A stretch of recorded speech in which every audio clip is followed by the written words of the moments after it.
Boom, alright, what's going on you guys? It's Royce Jacob. Welcome back to the channel, and in this video I'm going to talk to you about why Bitcoin could potentially hit $250,000 by the end of 2021. Okay, so before we get into it, I have to give a little disclaimer. I'm sure a lot of you understand this already, but it has to be said. Alright, these charts and predictions we're going to look at are just that. They're predictions, okay? They're opinions. They are based on historical data and historical price action, which is why I give them some legitimacy and give them some weight. But always remember, no matter what analysis or predictions you may ever be looking at, no matter what market, always just keep in mind that it couldn't happen, okay? Or it could not play out the way that we're looking at here, okay? And again, that is very obvious, but it's good to keep that in mind. Don't get overly optimistic, because these charts we're about to look at are very optimistic, okay? This is a very optimistic scenario in Bitcoin's favor, and it is good to be optimistic if you truly believe in the future of something, like I personally do with Bitcoin, but it's not good to be overly optimistic to where it clouds your judgment and ability to rationalize the reality of a situation, okay? So keep that in mind. Again, that had to be said, because these are very optimistic charts, which we'll get into, all right? So over the course of this video, we're going to look at two charts, this chart and this chart. They're both similar charts, but different. They're similar and different in their own ways, which we'll go over, okay? So we'll start off by just looking at these two charts. I'll explain to you the predictions they're making and why they are making those predictions. And then we'll close it out on a more fundamental note, okay? So we're going to go over this article, this blog post that was written by one of my favorite voices in the space. His name's Anthony Pompliano. This is a paid newsletter. It's a few days old now. I want to respect the paid subscribers. So it is a few days old, but it is very relevant to what we were talking about here, okay? So it has some charts here, and I want to show you guys this chart specifically, and then read you guys kind of his closing notes, because I feel like it is very relevant to what we're talking about here, okay? So yeah, we'll cover that last. That's more fundamental. We'll start off with these more technically driven price analysis, okay, or price predictions, I should say. Okay, but before we dive in, as always, I want to ask you guys, if you want to gain any value from this video, I'd really appreciate it if you gave it a like and subscribed if you're not already. If you are subscribed, thank you very much. But yeah, if not, and if you want to catch more content like this, I'd appreciate it if you subscribed. These markets, not only Bitcoin, but a lot of the markets that we're involved in here on the channel are super exciting right now. And yeah, I'm just super excited to continue to make more content in regard to these spaces, okay? So that said, let's get into it. All right, so this first chart, again, both of these charts that we're about to look at are similar in the sense that they both date back about 8 years. So yeah, back to about May 2012. And the reason they date back that far is to show how the price acted after the Bitcoin halvings, okay? So if you guys are following the space at all, or following any of my videos already, you would know that the Bitcoin halving just occurred. So the third Bitcoin halving in Bitcoin's young history of 10 years just occurred on May 11th. As you can see here, this is the third halving. So yeah, on Monday earlier this week, the halving occurred, and that was a very significant day for Bitcoin, okay? Because not only because it proved fundamentally what its network is capable of. Bitcoin was programmed to execute this certain action, and it successfully did so without flaw, which speaks to the technology and the coding of Bitcoin as a product very highly. But in this case, we're going to look at what happened to its price after previous halvings, okay? So Again, the first thing that both of these charts have in common is that they date back about 8 years. They show each halving. And the second thing they have in common is that they both use fractals, okay? If you have watched my videos, you know that I'm a strong believer in fractals. I think history does repeat itself a lot in charts. Again, charts it's a great show of the psychology of a market, especially when you're looking at it on such a macro long-term level. Okay, so these both use fractals, all right? And what a fractal is pretty much just a repeated pattern, okay? So it's almost like a copy-paste. That's literally exactly what these are. So in this case, this fractal is a copy-paste. He just straight up copy-pasted this segment after the first halving in Bitcoin's history and pasted it to current day. Okay, so we'll look at this. This is a highly optimistic, almost kind of out of the realm of possibility in my mind. Again, who knows? Bitcoin could absolutely tank, or it could go to like $900,000 by May of 2021. So in a year, this is predicting if Bitcoin performs the exact same price action as it did after its first halving in 2012, we could see a over $900,000 Bitcoin in just about a year. Okay, and again, that is that's kind of out of the realm of possibility in my mind. When Bitcoin did this, when Bitcoin had this insane movement, it was much smaller. As you can see here, Bitcoin was in December of 2012. Bitcoin was a wee lad. It was $12.50. It is now sitting at just under $9,000.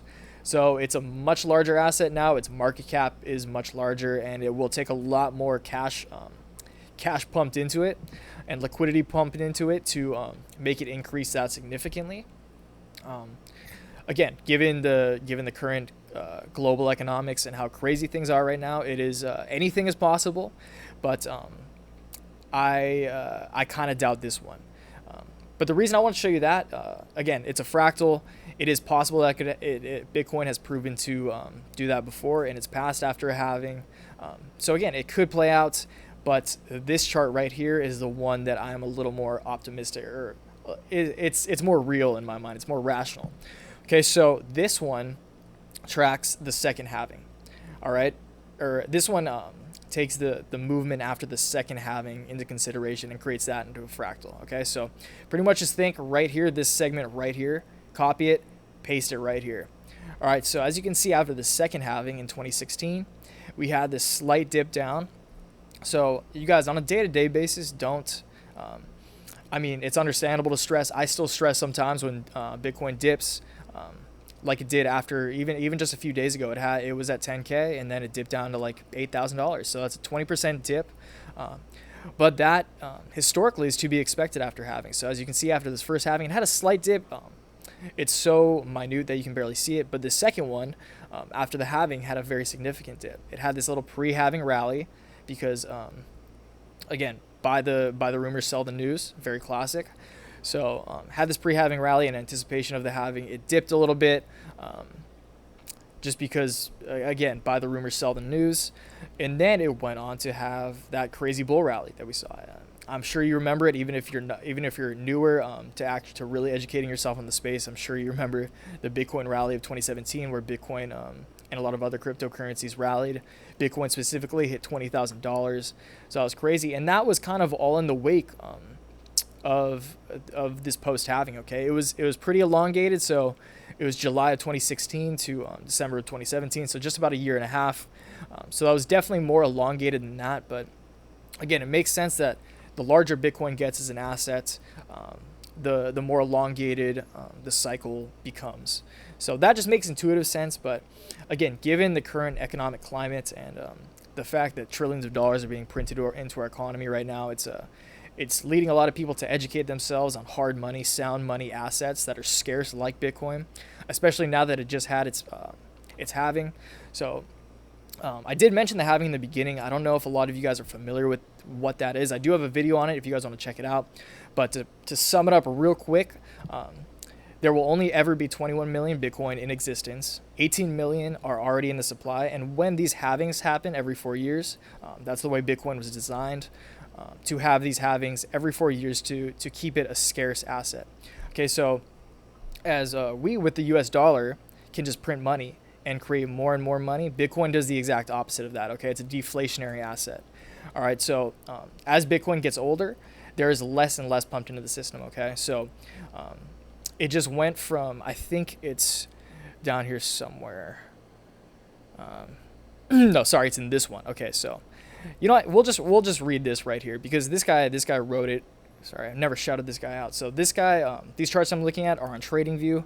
This is by a trader named Stebo. You guys can go on to look at this this entire article if you want to, or his entire write-up and analysis if you want to. But I'm just going to read a little bit of it, all right? So let's start with the halving itself. Every 21,000 blocks, approximately every 4 years, the halving occurs. The block reward will be cut in half. The current block reward is 12.5 Bitcoin and will decrease to 6.25 Bitcoin. This event is written in the code and cannot be changed. Why was this done? Bitcoin was designed as a deflationary currency. As a result, Bitcoin is becoming increasingly rare and the price will rise. Okay, so This was written just before the halving event. So again, on May 10th, there was 12.5 Bitcoin rewarded to each miner as they validated a block.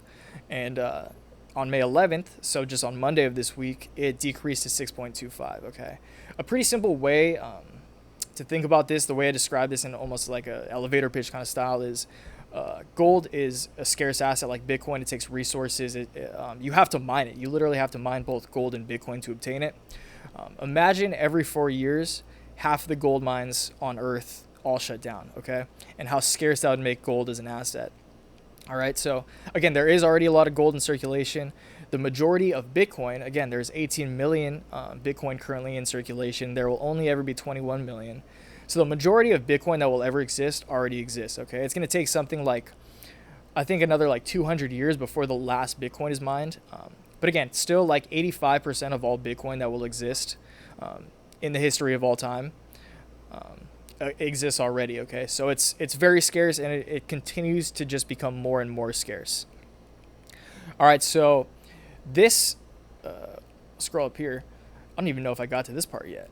Okay, but this, sorry, I got to that first super optimistic one. I forgot to get to the realistic one, okay?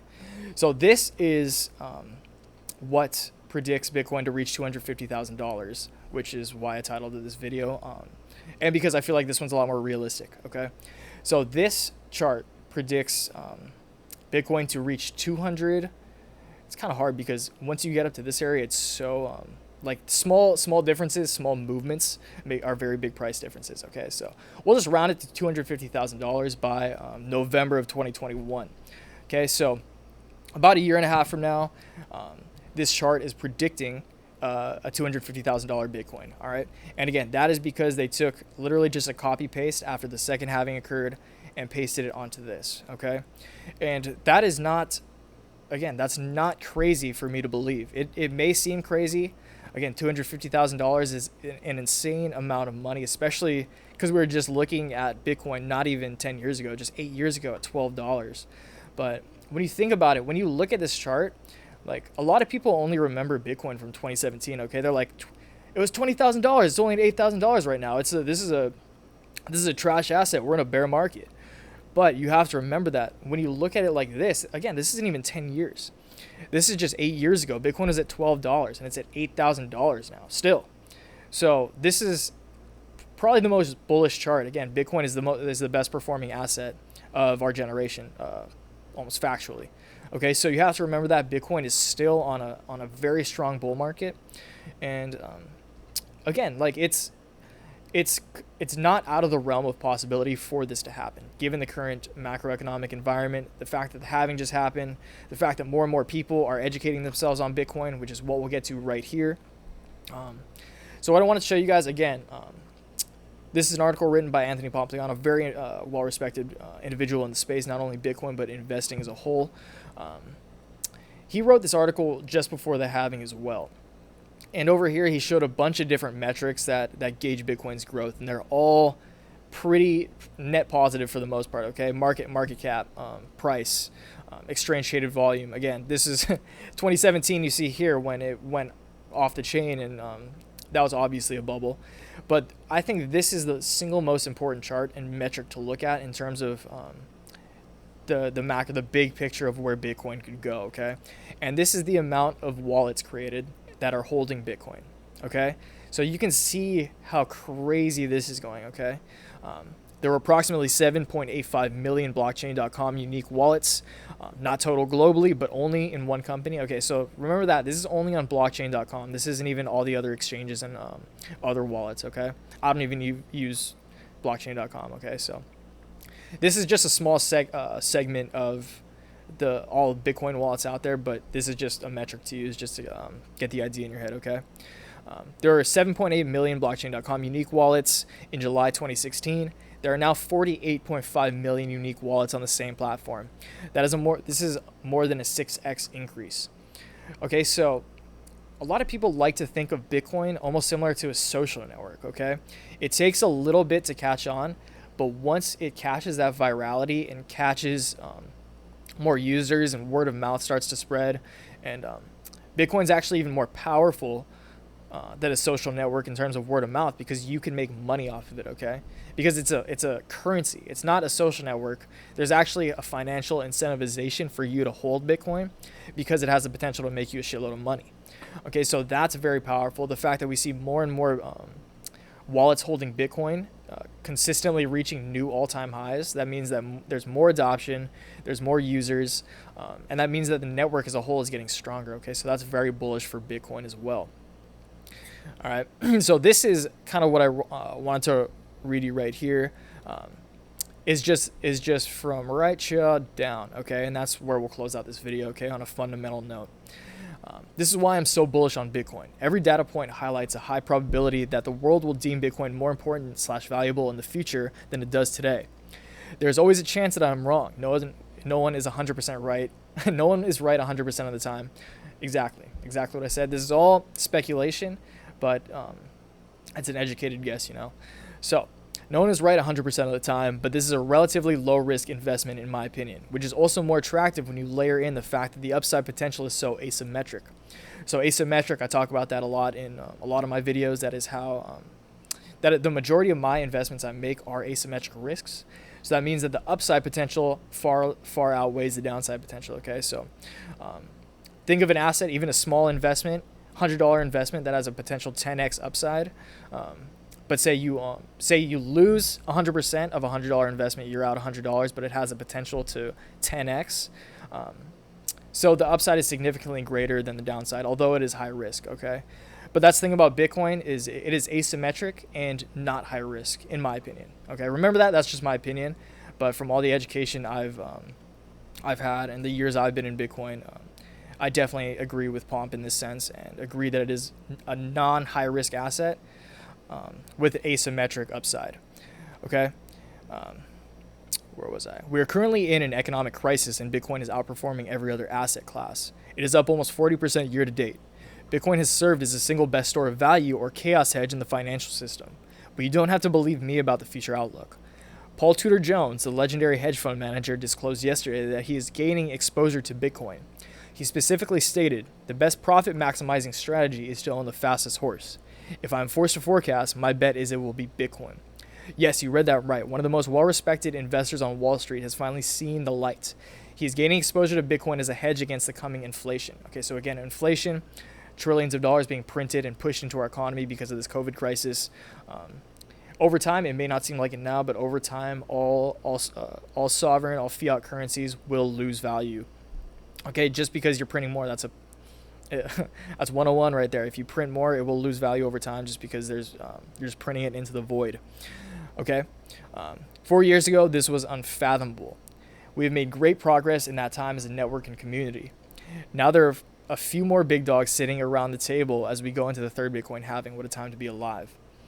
Okay, so again, more and more, this kind of falls in line with the Bitcoin wallets. It's just adoption as a whole. There's so much more adoption. Paul Tudor Jones is a great example of this. I haven't mentioned this in a few of my previous videos, so sorry if you're getting this repeated, but this is so crucial, you guys. The fact that Paul Tudor Jones, who's in the same class as Warren Buffett, Ray Dalio, he's almost a Mount Rushmore of our generation of investors, speaks so highly of Bitcoin, and not only speaks highly of it, but his money is where his mouth is, okay? He said he has a small percentage, which when you're managing hundreds of billions of dollars is a lot still.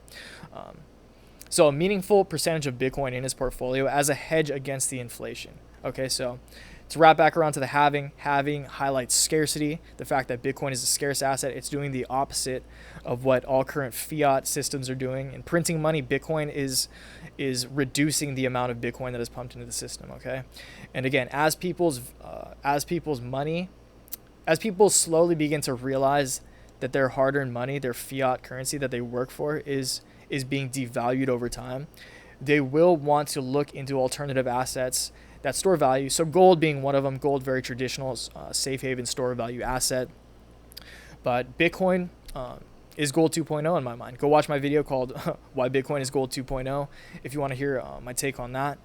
But again, all this to wrap around, there's so many fundamentals, there's so many stars lining in my mind for why Bitcoin could potentially I don't know about this milli, I don't know about this 900K a year from now.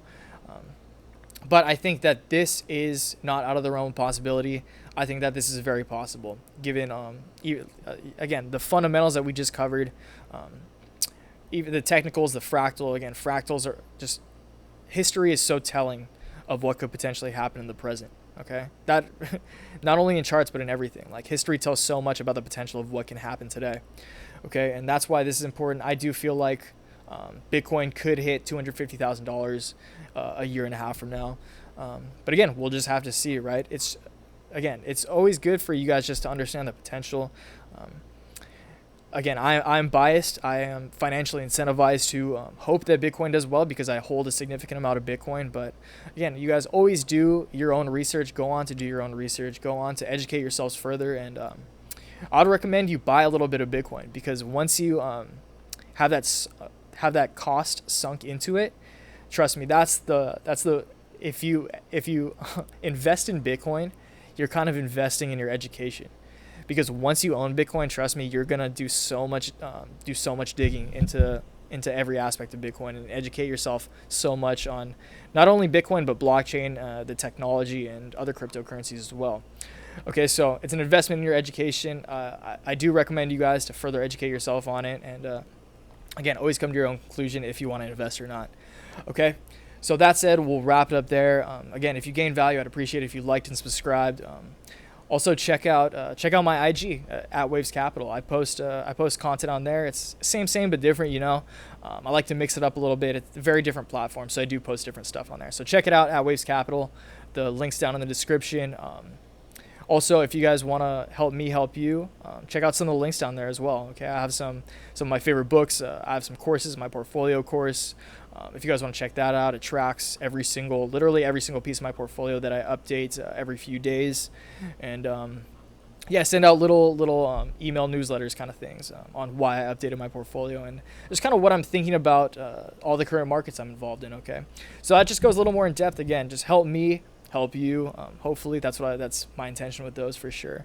But it also supports the channel, and yeah, I appreciate all the support, you guys. So we'll close it off there. As always, I forgot that. Feel free to drop a comment down below. Let me know if you feel a similar way about what we just covered. If you think Bitcoin has a lot of bullish potential and this crazy price action ahead of it, or if you think that these are full of shit and you think that it's coming down. Okay, so any conversation is I shouldn't say any conversation is good conversation. Constructive criticism leads to good conversation. Okay, so again, feel free, even if it's talking shit. As long as it's rational, drop a comment below. Or if you agree or just want to talk about anything, if you're excited about where this is going, drop a comment below. I always love talking to you guys. That's why I do this. That's why I do what I do, is for you guys. Okay, so we'll close it off there. I appreciate you guys watching. Until next time, always remember, take action, make waves in this world. Peace. All right, later.